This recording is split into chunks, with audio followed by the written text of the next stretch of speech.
Hello guys, what's up? This is GV's official channel sa ating another episode about sa G-Gives.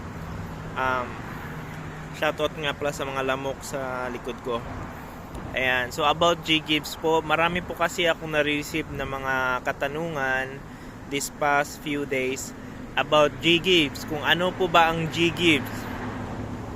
So marami sa mga kaibigan ko sa Facebook ang hindi pa nakakaalam sa G-Gives offer, yung mga pinagpo-post ko, kaya nagtatanong sila kung ano bang G-Gives. So ngayon tatalakayin natin kung ano ba talaga yung G-Gives. Ang G-Gives ay isang GCash product kung saan pwede kang makapag-loan. So ang G-Gives ay ginagamit yung G-Gives is like a credit limit.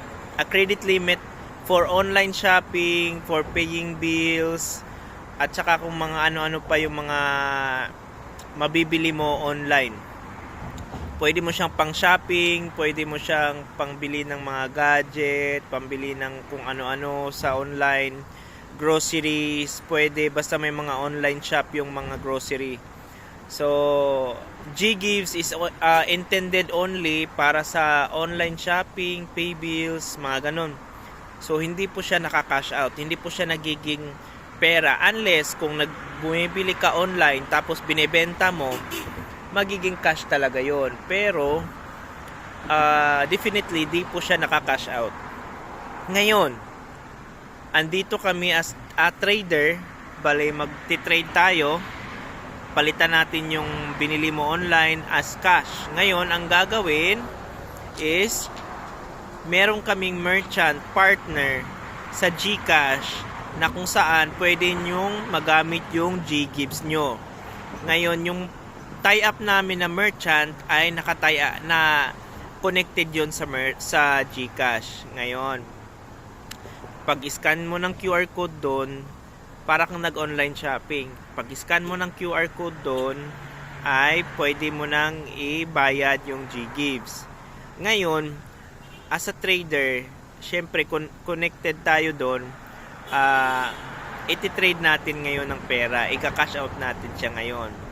Kasi ang process kasi is G-Gives to cash. Ngayon, i-scan mo yung QR code namin at papalitan namin ng cash. Ngayon may marami pang mga proseso para iwas tayo sa scam. So as a legit trader, meron kaming video call after sa mga list of requirements na hinihingi namin.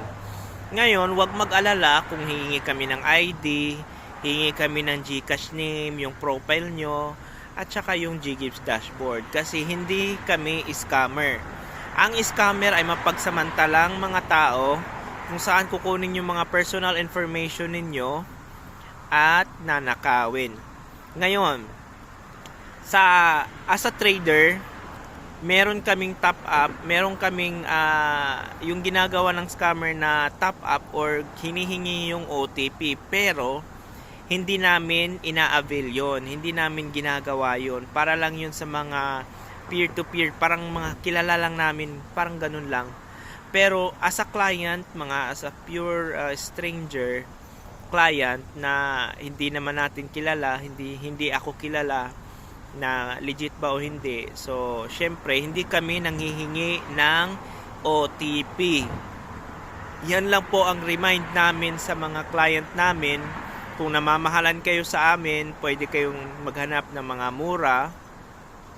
Pero be sure, wag nyong ibigay yung OTP ninyo.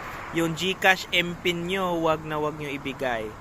Maaring makuha nila yung number mo, makuha nila yung pangalan mo, pero hindi sila nakaka-login sa GCash mo pag hindi mo binigay yung OTP. Yan po yung nire-remind ko lagi sa inyo.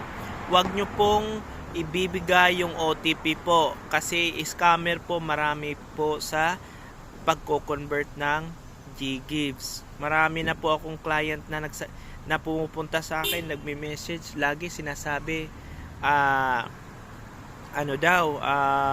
na-scam daw sila. So hindi ko na kasalanan yon. Bakit sila lumayo? Una, nagtatanong sila sa akin, magkano yung fee, ganito. Pag medyo namamahalan sila, hindi na sila nagme-message. Ngayon, naghanap sila ng mura. Okay, okay lang naman ganon. Pero wag sanang matsyempo sa scammer. Kasi scammer marami talaga ngayon. So, yun lang yung paalala ko guys. At sana nasagot ko yung tanong kung ano yung G-Gives. Ang G-Gives, ulitin ko po, ang G-Gives po ay intended only for online shopping. Pero, dito sa amin, pwede mo siyang i-cash out with fee. Trader's fee po ang tawag dyan, convert fee. Kasi, hindi po talaga nakaka-cash out yan. Ngayon, nagtatanong kayo, bakit mahal po yung fee? O mahal po talaga yung fee? Kasi, si merchant ay nagbabayad po ng tax sa bawat po pumapasok na pera sa kanya. Kasi legit business po yan, ginagamit natin. So lahat nare-report yan sa BIR. So magkano yung babayaran niya? So syempre papatong din siya. At syempre pagdating sa akin ay papatong din ako with at least 2% ng patong ko for assistant fee. Hindi naman masyadong nilalakyan ko yung fee kasi alam ko naman yung experience, kasi dati din ako nagpa-convert sa merchant ko, 18k ko, siguro nakuha ko 16,000, pero hindi pa yun real time. Ngayon ang kagandahan ngayon is real time, 5 to 10 minutes makukuha mo. Yung sa akin dati, tiniwala ko talaga yun sa merchant ko, kinabahan ako pero nagtiwala ako sa merchant ko. Umabot siya ng 2 weeks kasi ang ginawa nila via TikTok, nag-purchase ako ng item sa TikTok, tapos nagpadala sila ng dummy product sa bahay ko. Once na-receive na doon, sakpa i-release ni TikTok yung pera na pinurchase. Ngayon ika-cash out nila yan, marami pang proseso. So, kailangan, once na-receive na sa bahay, ipaprocess pa nila yan 3 to 4 days. Kasi yung settlement ni TikTok is 3 to 4 days. So, matagal yung dati. Though mababa, 16%, pero sobrang tagal. Hindi mo magagamit agad yung pera. So, ang kagandahan ngayon is, real time talaga po. Real time yung cash out natin. Maaaring madidelay ng 15 minutes, 20 minutes. Yan lang. Kasi depende yan sa availability natin as a trader. Lalo na while at work, lalo na dito tayo sa trabaho, hindi natin maiwasan na unahin natin yung customer natin dito sa trabaho kaysa naman matanggal tayo, di ba? So nagtatanong din, oy, saan po ba yung location nyo, sir? Dito ako sa Saudi Arabia, nagtatrabaho as an OFW. So yung mga takot dyan na wala tayo sa Pilipinas, ay wala tayong magagawa dyan. Wala tayong magagawa dyan. Kundi, doon na lang kayo, maghanap na lang kayo yung mga nasa Pilipinas. Pero, I promise, or i-ano ko sa inyo na umasa kayo na legit tayo guys. Walang halong scam. Yun. So, kung gusto nyong makipagtawagan sa akin, okay lang, makipag-video call. Basta, free time ko po, ha? Sinasabi ko naman yan sa mga client ko na, saglit lang, may customer ako, saglit lang, naputol, gano'n. Hindi ibig sabihin, hindi mo sinagot agad yung call, scammer na agad. Diba? Marami namang gano'n. So, sa mga nagtitiwala sa akin, maraming salamat. Marami na kayo.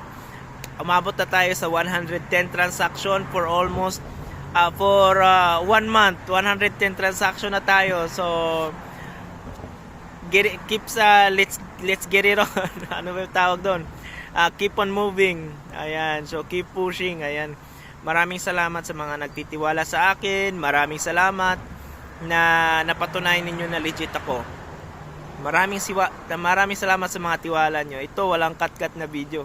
Dire-diretso lang kasi wala tayong time mag-edit. So break time lang natin at nag-break lang tayo. So ayun, pinaliwanag ko lang sa inyo. Yung mga real time yung payout natin. At sumunod lang tayo sa mga list of requirements kasi strict to si merchant. Sa nga pala, meron pala akong bakit kailangan naming requirements? Kailangan po natin ng requirements para ma-validate kung sino yung may-ari. Yun lang po, strictly yung may-ari lang po ng GCash, siya lang po yung makakapag-transact sa atin. So bawal kaibigan, pwede naman mag-process, tulungan nyo sila, pero ikaw po mismo dapat ang kaharap ko, mag-video call, mag-process ng mga valid ID. So yun lang, kailangan namin po yan kasi in case may client na yung abusado o client na nagsumbong, nag-report ng merchant natin, nasira yung QR code, ganon, makititrace nila yan kung sino, makikita nila yan kung sino, at mababalidate nila kung na-scam ba siya o hindi. Kasi kung may mga iba dyan, mga budol, pag nakuha na yung pera, may mga nagre-report, mga ganon, at least matitrace natin sila kung sino. At yun nga, kailangan nating kumain habang nagbe-break. So yun lang guys, maraming salamat. Peace out.